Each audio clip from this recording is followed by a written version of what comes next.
Hello दोस्तों, उम्मीद करते हैं कि आप सभी बहुत अच्छे होंगे और आप सभी की पढ़ाई बहुत अच्छी चल रही होगी।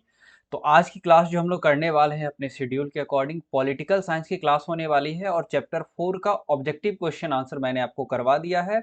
और आज की क्लास में हम most important subjective question answer करने वाले हैं। आप देखेंगे कि बहुत सारे ऐसे एग्जाम है, बहुत सारे ऐसे क्वेश्चन हैं जो बहुत सारे एग्जाम में अलग-अलग स्टेट बोर्ड के एग्जाम में पूछे गए हैं। और एक इम्पोर्टेंट बात और, छत्तीसगढ़ एग्जाम का भी क्वेश्चन इस सेशन में इस चैप्टर से टकराया है। तो छत्तीसगढ़ वाले बच्चे भी जो छत्तीसगढ़ के होंगे, जो तैयारी कर रहे होंगे, उनके लिए भी यह सेशन जो है बहुत ही ज़्यादा इम्पोर्टेंट होने वाला है। और आपको पता है कि यहाँ पे 2024 का जो जो भी बच्चे बोर्ड का एग्जाम देने वाले हैं उनके लिए सेशन बहुत इंपॉर्टेंट होगा। डिपेंड नहीं करता है कि वो किस स्टेट से, बस इतना सा डिपेंड करता है कि यह इतनी सी कंडीशन है कि वह जो है हिंदी माध्यम के होने चाहिए। प्रीवियस ईयर क्वेश्चन भी आपको इसमें देखने को मिलेंगे और बहुत ही इंपॉर्टेंट क्वेश्चन आंसर देखने को आपको मिलेंगे। और आपको यह सेशन बहुत ही मजा आने वाला है, इस सेशन में बहुत ही अच्छा लगने वाला है। तो बढ़ते हैं अपने सेशन पे, उससे पहले थोड़ा परिचय हो जाए। हेलो बच्चों, मेरा नाम है अंकित और मैं आप सभी का एजुकेशनल प्लेटफॉर्म अध्ययन अड्डा पे हार्दिक स्वागत करता हूँ। तो आज का जो है सेशन पॉलिटिकल साइंस का आप सभी को पता चल गया। और शेड्यूल की मैं बात करूँ आज, तो आज जो है फ्राइडे है। ठीक है, आज फ्राइडे है और आज पॉलिटिकल साइंस होने वाला है और टाइमिंग जो है डेली 8 बजे रहती है, यानी कि 8 बजे शाम में रहती है।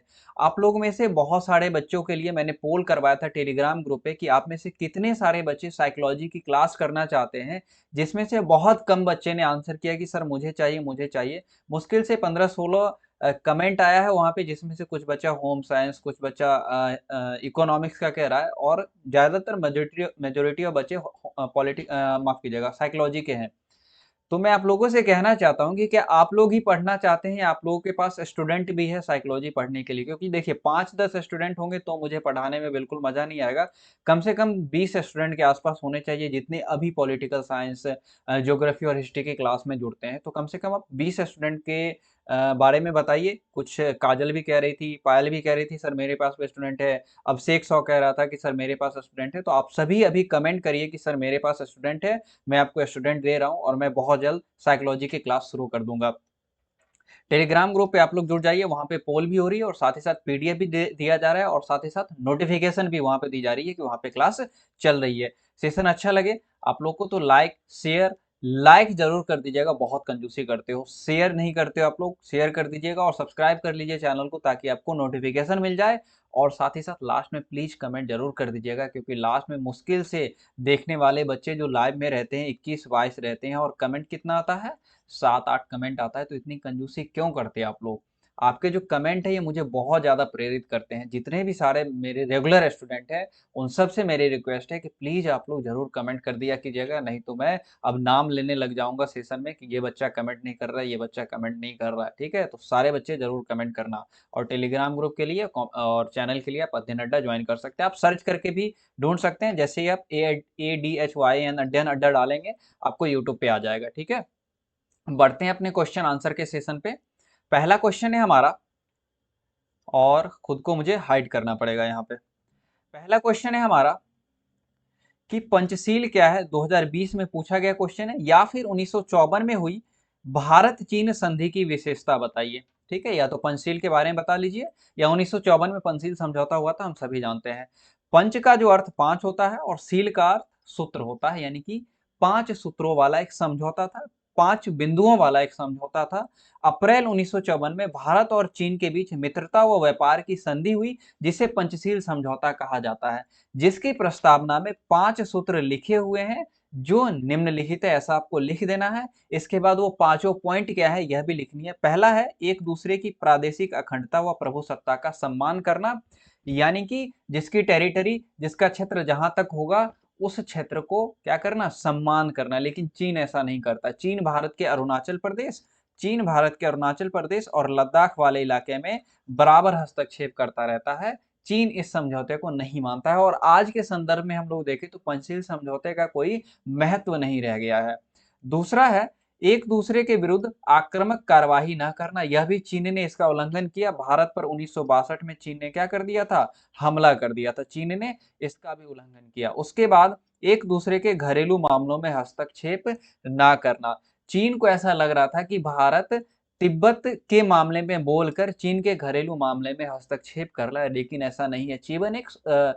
तिब्बत जो थी एक स्वतंत्र टेरिटरी थी, एक स्वतंत्र क्षेत्र था, लेकिन क्या किया चीन की विस्तारवादी नीतियों की वजह से चीन ने कभी भी उस क्षेत्र को चीन से अलग नहीं समझा और 1950 में आक्रमण कर देता है और तिब्बत को हड़प लेता है और फिर 1959 में दलाई लामा भाग करके भारत आते हैं और भारत सरकार से शरण मांगते हैं, तो भारत सरकार दलाई लामा को शरण दे देती है। उसके बाद चौथा पॉइंट है समानता व परस्पर लाभ की नीति का पालन करना, ये भी चीन नहीं कर रहा है, ठीक है। और दूसरा लास्ट है शांतिपूर्ण सहअस्तित्व की नीति में विश्वास रखना, चीन ऐसा करता नहीं क्योंकि चीन की विस्तारवादी नीति है और बराबर हम लोग देखते हैं कि भारत चीन की सीमा पे विवाद की वजह से क्या होता है, दोनों में शांतिपूर्ण रिश्ता कायम नहीं हो पाता है, खास करके सैन्य स्तर की बात करें तो। उम्मीद करते हैं कि आपको पहला क्वेश्चन अच्छे से समझ में आ गया होगा। अब हम लोग अगले क्वेश्चन यानी दूसरे क्वेश्चन पे चलते हैं और प्लीज आप लोगों से मेरी रिक्वेस्ट है जितने बच्चे हैं कि लास्ट में कमेंट बॉक्स में कमेंट जरूर कर दीजिएगा, कम से कम 15-20 कमेंट तो होने ही चाहिए। आप लोग सारे बच्चे देखते हैं, मुझे हैरत होती है कि आप सभी में से केवल 7-8 बच्चे ही कमेंट करते हैं, तो क्या आप लोग कमेंट नहीं कर सकते हैं? कमेंट करने में इतना कुछ लगता है? बिल्कुल एक जाइए, थोड़ा सा कमेंट कर दीजिए, नाइस क्लास, वेरी नाइस, जैसे भी आपको लिखना आप लिख सकते हैं, वेरी गुड गुड, जैसा भी लिखना लिख सकते हैं, लेकिन प्लीज कमेंट जरूर कर दीजिएगा। बढ़ते हैं अपने अगले सेशन पे। मैं क्यों कहता हूँ, मैं देखिए यहाँ पे फ्री में फ्री ऑफ कॉस्ट आपको पढ़ाई जा रही है, मैं अपना कंटेंट आपको दे रहा हूँ। आप में से बहुत सारे बच्चों को पता है मैं अलग जगह भी पढ़ाता हूँ, ठीक है, लेकिन फिर भी यहाँ पे मैं आपको फ्री ऑफ कॉस्ट कंटेंट दे रहा हूँ ताकि बहुत सारे बच्चे जो अफोर्ड नहीं कर पाते उनके लिए यहाँ पे एक फ्री ऑफ कॉस्ट कंटेंट की व्यवस्था हो जाए और साथ ही साथ एक क्वालिटी कंटेंट मिल जाए। क्वांटिटी की मैं बात नहीं कर रहा हूँ, मैं 100 क्वेश्चन नहीं करवाता एक चैप्टर से, मैं 50 क्वेश्चन करवाऊंगा, लेकिन वो 50 के 50 क्वालिटी कंटेंट होंगे, बिल्कुल जो एग्जाम में पूछे गए हैं, जिनके पूछे जाने की संभावना है। फालतू के क्वेश्चन आप देखिएगा मेरे सेशन में मैं नहीं करवाता हूं और ना ही मैं करवाऊंगा, क्योंकि जितना ज्यादा मैं क्वेश्चन करवाऊंगा उतना ज्यादा तो आपको याद भी तो करना पड़ेगा ना, तो फिर उतना ज्यादा मैं सिलेबस का बोझ आप पे क्यों डालूं, जबकि जो सिलेबस आपका लिमिट है, सब कुछ दिया गया है, उसी के अकॉर्डिंग हमें पढ़ना है और जितना है उतना ही पढ़ना है, अलग से कुछ नहीं पढ़ना है, ठीक है। बढ़ते हैं फिर अपने अगले सेशन पे और इससे रिलेटेड जो है क्वेश्चन देखिए पूछे गए हैं, पंचशील सिद्धांत कब लागू किया गया, पंचशील सिद्धांतों को लिखिए, पंचशील सिद्धांतों को लिखिए, छत्तीसगढ़ बोर्ड में पूछा गया। तो आज छत्तीसगढ़ वाले बच्चे भी अगर देखेंगे तो उनका भी जो है ये प्रॉब्लम, ये समस्या जो थी छत्तीसगढ़ बोर्ड में पूछता है नहीं, वह भी क्लियर हो गई होगी। पंचशील के सूत्र बताइए, उत्तराखंड के बोर्ड 2016 और 17 में पूछा गया क्वेश्चन है। पंचशील के बिंदु बताइए, बिहार बोर्ड 2015 में पूछा गया। बिंदु बताने का अर्थ है जो 5 पॉइंट लिख देना, सूत्र बताने का अर्थ है 5 पॉइंट लिख देना है। पंचशील पर एक संक्षिप्त लेख लिखिए, 2019 के उत्तराखंड बोर्ड एग्जाम में पूछा गया क्वेश्चन है। तो ध्यान रखिएगा, अलग अलग बोर्ड एग्जाम में अलग अलग समय पर पूछे जा रहे क्वेश्चन, इसलिए बहुत ही ज्यादा इंपॉर्टेंट हो जाता है। अगले क्वेश्चन की तरफ बढ़ते हैं। अगला क्वेश्चन है हमारा, विदेश नीति से आप क्या समझते हैं। भारत की विदेश नीति के संदर्भ में बात करेंगे। यहाँ पे प्रत्येक राष्ट्र जो है या प्रत्येक देश दूसरे राष्ट्र से संपर्क स्थापित करने के लिए, चाहे वो संपर्क राजनैतिक हो सकता है, सामाजिक हो सकता है, व्यापारिक हो सकता है, सांस्कृतिक हो सकता है, आर्थिक हो सकता है, किसी भी प्रकार का संबंध हो सकता है, यह संबंध स्थापित करने के लिए एक नीति निर्धारित करनी पड़ती है प्रत्येक देश को, प्रत्येक राष्ट्र को। वर्तमान में कोई भी स्वतंत्र देश जो है संसार के अन्य देशों से अलग नहीं रह सकता ग्लोबलाइजेशन की वजह से। यानी कि इस पेन का निर्माण मान लीजिए भारत में हुआ और भारत से दुनिया के अन्य देशों में ये पेन पहुंच गया, तो क्या कह सकते हैं, ग्लोबलाइजेशन की वजह से हुआ है। तो कहीं ना कहीं व्यापारिक संबंध दुनिया के अन्य देशों के साथ भारत के होंगे, तभी तो ये दुनिया के अन्य देशों में बिकेगा। लेकिन जहां देख लीजिए, जहां पे सैंक्शंस लगे हुए हैं, जिस देश पे प्रतिबंध लगे हुए हैं, जैसे कि मैं ईरान की बात करूं, उत्तर कोरिया की बात करूं और हाल फिलहाल में रशिया की बात करूं, वहां के जो प्रोडक्ट है दुनिया के अन्य देशों में नहीं बिक रहे हैं, क्योंकि वहां पे सैंक्शंस लगे हुए हैं। तो ग्लोबलाइजेशन की वजह से ये पॉसिबल हो पाया है। उसे यानी कि जिस देश की भी हम बात करेंगे, उसे अपने राजनीतिक, आर्थिक और सामाजिक सांस्कृतिक जरूरतों को आ गया ना पूरा करने के लिए एक दूसरे देशों पर निर्भर रहना पड़ता है, डिपेंड रहना पड़ता है। एक देश सभी कुछ का प्रोडक्शन नहीं करता, सभी कुछ नहीं बना सकता। कोई देश किसी चीज के प्रोडक्शन में अग्रणी हो सकता है, कोई देश किसी चीज के प्रोडक्शन में अग्रणी हो सकता है, यानी कि उत्पादन में। इसलिए दुनिया के देशों को परस्पर सहयोग के साथ चलना रहना पड़ता है और इसीलिए दुनिया के देश जो है जब अपनी विदेश नीति निर्धारित करते हैं तो दूसरे देशों का भी ख्याल रखते हैं। इसी संबंध को स्थापित करने के लिए वह जिन नीतियों का प्रयोग करता है, उस नीति को उस देश की विदेश नीति कहा जाता है। और मैं उम्मीद करता हूं कि आप सभी बच्चे स्क्रीनशॉट भी ले रहे होंगे। 2 नंबर का क्वेश्चन है, इससे ज़्यादा आपको नहीं लिखना है और मैं बहुत ज़्यादा नहीं बोलने वाला हूं ताकि आप लोगों को समझने में दिक्कत हो। मैं आपको डिस्ट्रैक्ट नहीं करना चाह रहा, सिंपल सी बात है।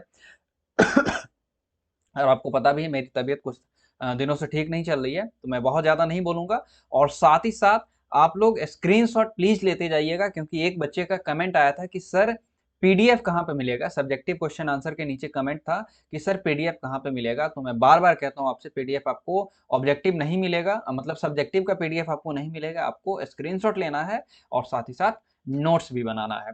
बढ़ते हैं अपने अगले सेशन पे, अगले क्वेश्चन पे। गुट निरपेक्षता की नीति का अर्थ बताइए, 2016 में पूछा गया क्वेश्चन है। कहाँ पे? 2016 में पूछा गया क्वेश्चन है। गुट का जो अर्थ होता है, यह समूह होता है। गुट का अर्थ, एक मिनट जस्ट अ वेट।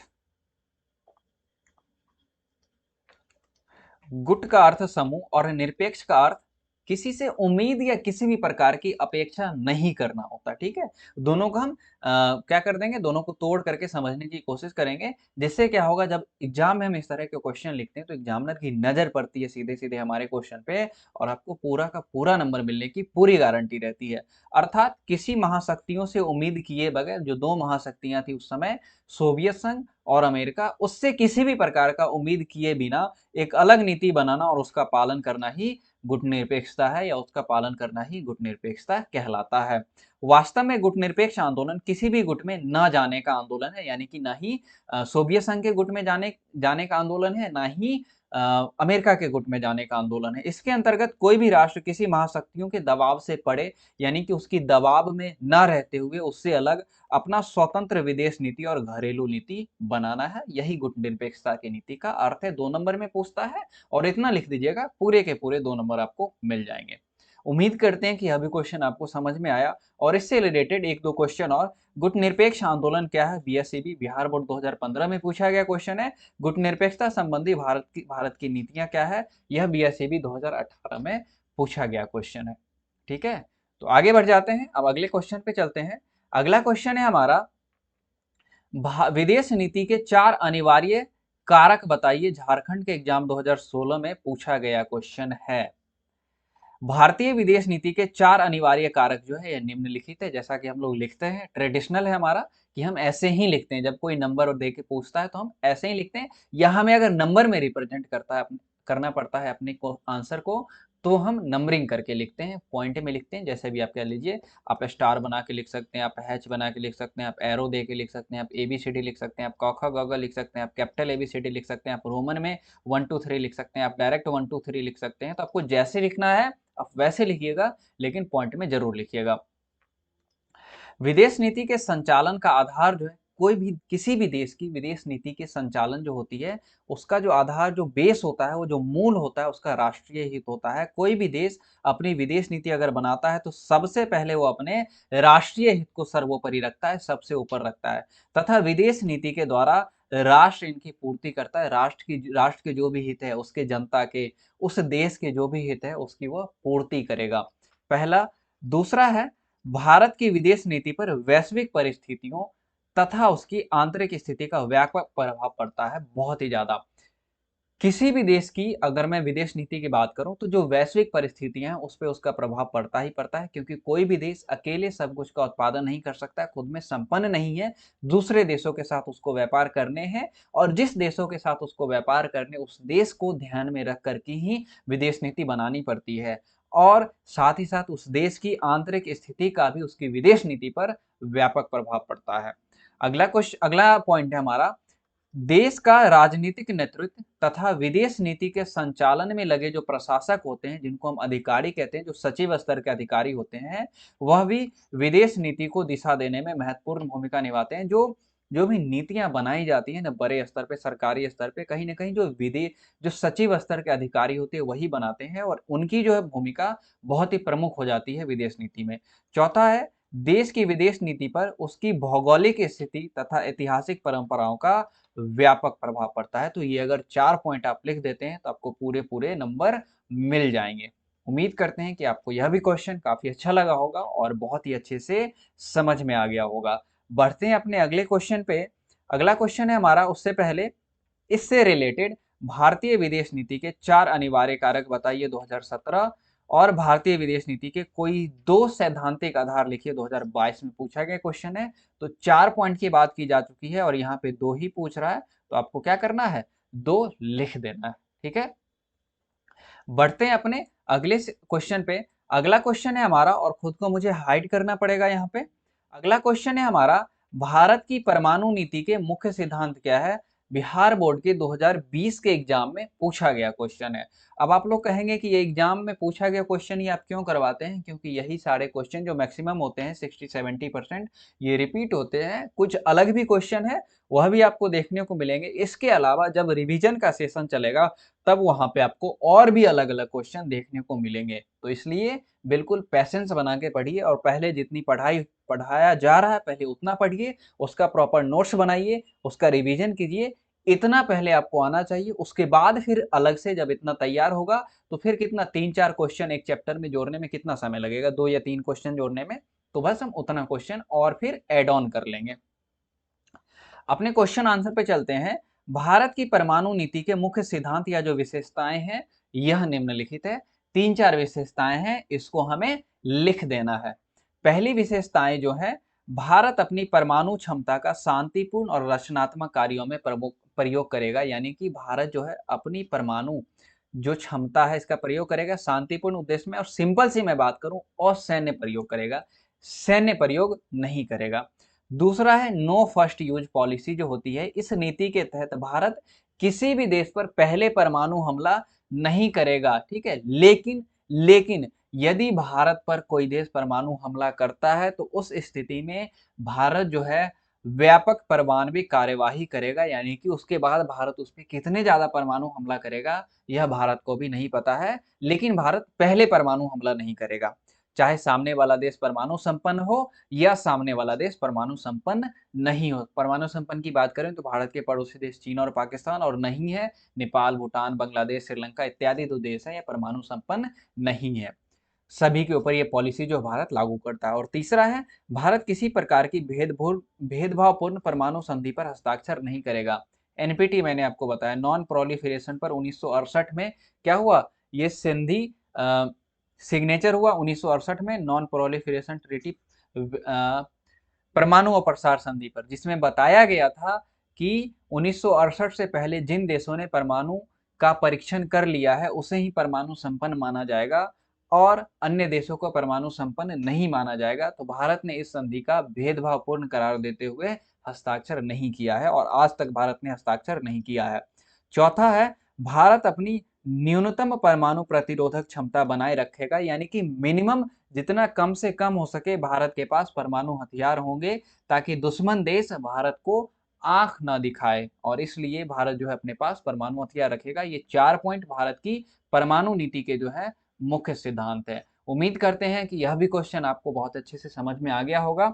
इससे रिलेटेड और भी बहुत सारे क्वेश्चन हैं जो अलग अलग एग्जाम में पूछे गए हैं। ये बिहार बोर्ड के 2020 के एग्जाम में पूछा गया था। भारत की परमाणु नीति पर संक्षिप्त टिप्पणी लिखिए। ठीक है, उत्तराखंड बोर्ड 2016 और 19 में। भारत की परमाणु नीति के किन्हीं 2 पहलुओं का वर्णन कीजिए, झारखंड बोर्ड 2017। भारत की परमाणु नीति के 2 उद्देश्य बताइए, उत्तराखंड बोर्ड 2020। भारत की परमाणु नीति का विश्लेषण कीजिए, सीबीएसई 2019। और भारत की परमाणु नीति के क्या उद्देश्य हैं, बिहार बोर्ड 2022 में पूछा गया क्वेश्चन है। तो कहीं ना कहीं सबके आंसर कमोबेश वही होने वाले, कमोबेश पूरे पूरे नहीं, कमोबेश वही होने वाले हैं। ठीक है, तो बढ़ते हैं अपने अगले क्वेश्चन पे। क्वेश्चन है हमारा, कुछ पॉइंट छूट रहा है, ठीक है मैं खुद को हाइड कर लूंगा। भारत की विदेश नीति के मुख्य तत्व का वर्णन करें, अथवा या भारतीय विदेश नीति का मुख्य आधार क्या है, 2020 में पूछा गया क्वेश्चन है। तो हम लोग यहाँ पे देखने वाले हैं कि भारतीय विदेश नीति का मुख्य आधार जो है यह क्या रहने वाला है। प्रत्येक राष्ट्र का अपना हित होता है जिसे राष्ट्रीय हित कहा जाता है। राष्ट्रीय हित क्या होता है, किसी भी राष्ट्र का अपना हित हो सकता है, उसकी जनता की भलाई, उसके आर्थिक हित, उसके राजनीतिक हित, उसके सामाजिक हित, उसके सांस्कृतिक हित हो सकते हैं, जिसको वह सम्मिलित रूप से राष्ट्रीय हित कहा जाता है, या जिसको राष्ट्रीय हित कहा जाता है। यह राष्ट्र अपने हितों या अपनी सुरक्षा में विदेश नीति बनाता है। भारत की विदेश नीति भी राष्ट्रीय हित से जुड़ी है। इसके मुख्य आधार जो है यह निम्नलिखित हैं। और आप लोग अगर स्क्रीनशॉट लेना चाहें तो स्क्रीनशॉट ले सकते हैं, ताकि मैं आगे बढ़ के आपको समझा सकूं। उसके बाद कौन कौन से हैं? पहला है गुट निरपेक्षता की नीति। ठीक है, भारत जब आजाद हुआ था तो उस वक्त दुनिया में शीत युद्ध का दौर चल रहा था। भारत 1947 में आजाद हुआ और शीत युद्ध की शुरुआत जो है आज भारत की आजादी से 2 वर्ष पहले 1945 में ही हो चुकी थी, जिसमें दो महाशक्तियां अपने अपने गुटों में भारत को शामिल करना चाहती थी। वो दो महाशक्तियां थी, एक तो यूएसए, दूसरा यूएसएसआर शामिल करना चाहती थी। भारत ने क्या किया, खुद को इन दोनों गुटों से दूर रखा और दुनिया के अन्य देशों के साथ जो इन दोनों गुटों में शामिल नहीं थे और नए नए आजाद हो रहे थे, उनके साथ शांतिपूर्ण और सहयोग संबंध स्थापित करने पर जोर दिया। आज भी भारत अपनी पृथकता की नीति को अपनाए हुए हैं और देखेंगे कि रशिया पर सैंक्शंस लगाने में बहुत सारे पश्चिमी देश, यहाँ तक कि ऑस्ट्रेलिया, जापान, दक्षिण कोरिया भी बहुत आगे है। लेकिन भारत की जो पृथकता की नीति है, एक स्वतंत्र विदेश नीति है, जिस वजह से भारत रूस से अभी भी व्यापार कर रहा है, वहां से नेचुरल गैस और तेल भारत खरीद रहा है। ठीक है, भारत किसी के भी प्रेशर में नहीं है। उसके बाद दूसरा है राष्ट्रीय हितों की प्राथमिकता।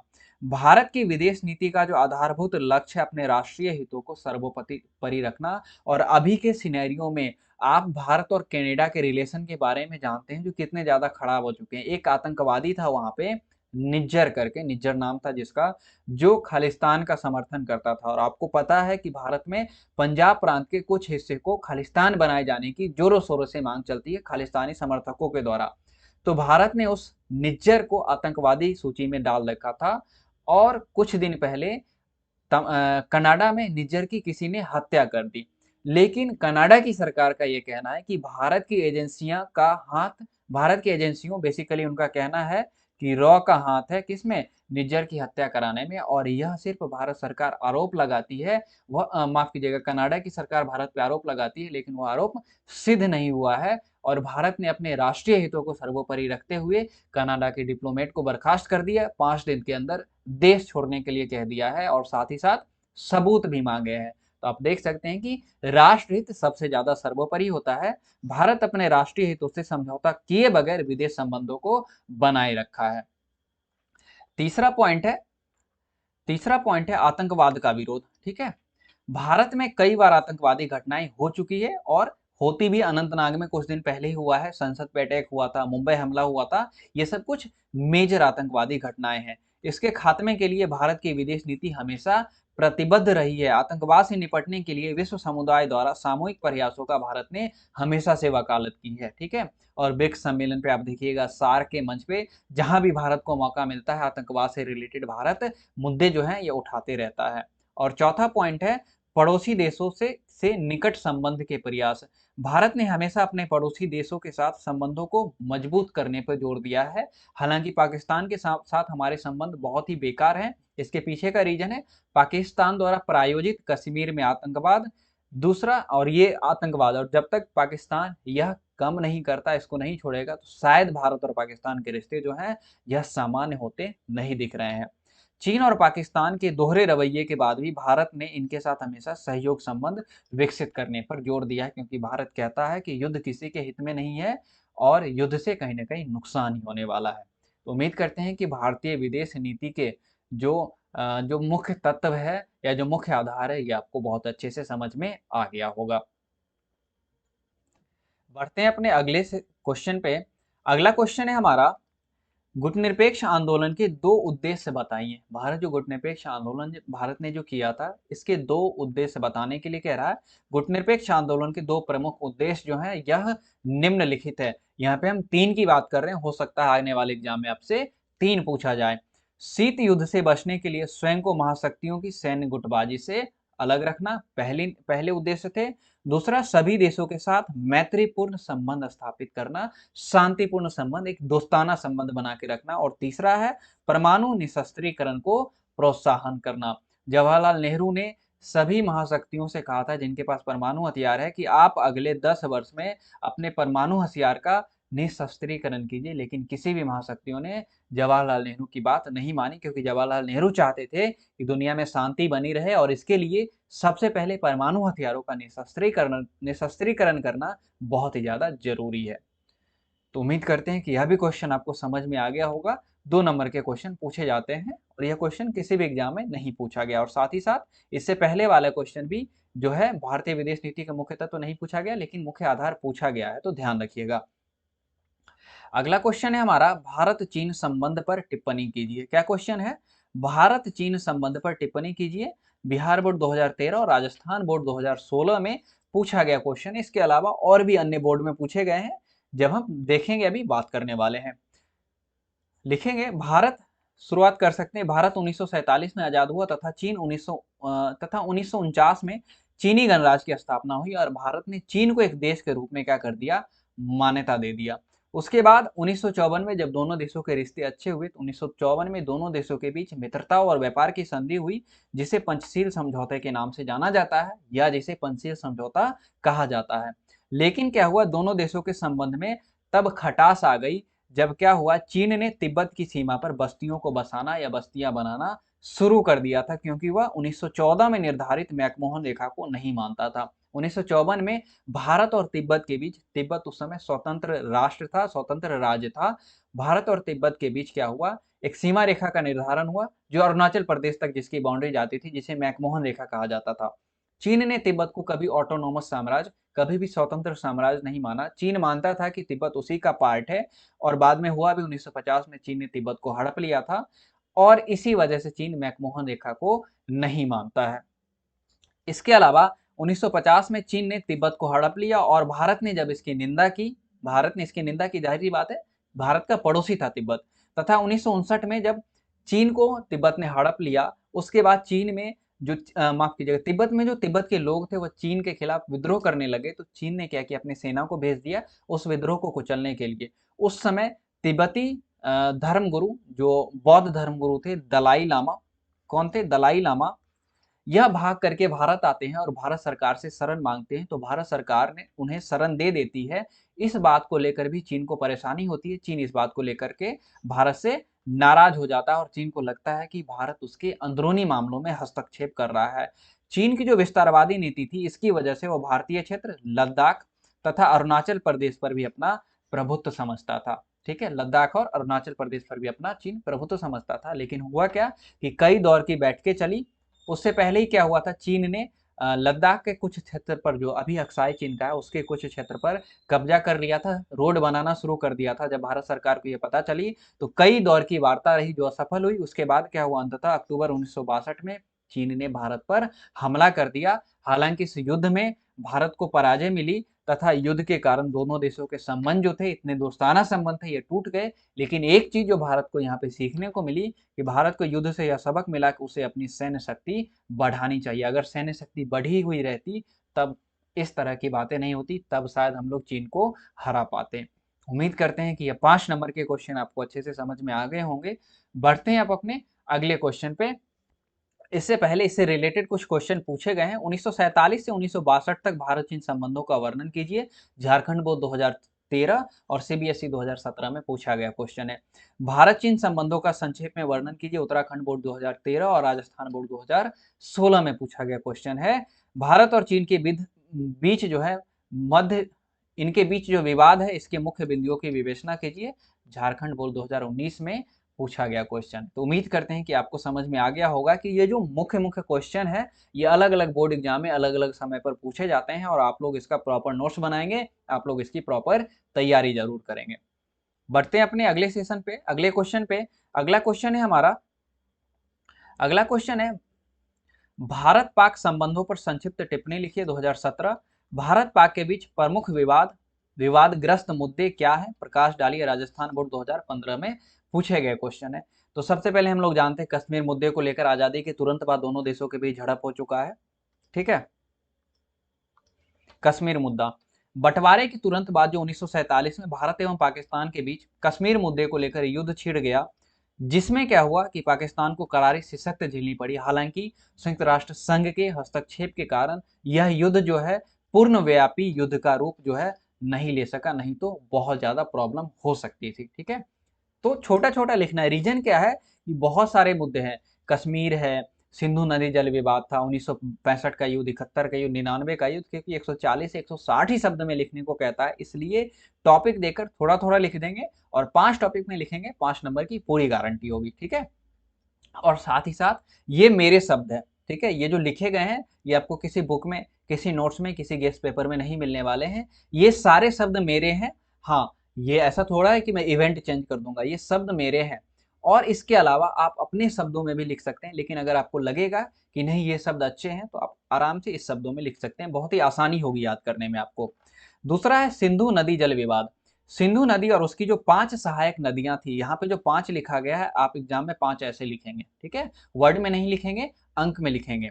5 सहायक नदियों की जल की हिस्सेदारी को लेकर भी दोनों देशों के बीच विवाद था, लेकिन क्या हुआ, सारी नदियाँ भारतीय क्षेत्र से होकर के पाकिस्तान की ओर जाती थी, ठीक है? और पाकिस्तान ऐसा भारत पे आरोप लगाता था कि भारत जो है सभी नदियों के पानी पे कंट्रोल करता है और इस वजह से दोनों देशों के बीच क्या हुआ, विवाद हो गया, वहाँ पर नियंत्रण करता है और इस वजह से दोनों देशों के बीच विवाद हो गया। जवाब में क्या हुआ, दोनों देशों के रिश्तों में खटास आ गई। अंततः क्या हुआ, विश्व बैंक के हस्तक्षेप के बाद 1960 में यह मुद्दा सुलझाया जा सका। अगला है 1965 का युद्ध। यह युद्ध भी कश्मीर मसले को लेकर ही हुआ था। 1962 के युद्ध, जब भारत और चीन का युद्ध 1962 में हुआ था और भारत यह युद्ध हार गया था, तब पाकिस्तान को ऐसा लगा कि भारत अब कमजोर हो चुका है और यह अच्छा मौका है, भारत के साथ हम युद्ध करते हैं और कश्मीर का विलय पाकिस्तान में करवा लेते हैं। लेकिन उसकी यह जो गलती थी, उसका एहसास इसको बाद में हुआ जब वह युद्ध हार जाता है। 1962 के युद्ध से पाकिस्तान को लगा कि कश्मीर का बलपूर्वक पाकिस्तान में मिलाया जा सकता है, परंतु यह उसका अनुमान जो है गलत साबित हुआ और इस युद्ध में भी पाकिस्तान को मुंह की खानी पड़ी, यानी कि उसको पराजय झेलनी पड़ी, उसको हार का सामना करना पड़ा। इसके बाद 1966 में दोनों देशों के बीच एक शांति समझौता हुआ, जिसे ताशकंद समझौता कहा जाता है। 1965 हो गया। इसके बाद 1971 की बात करते हैं।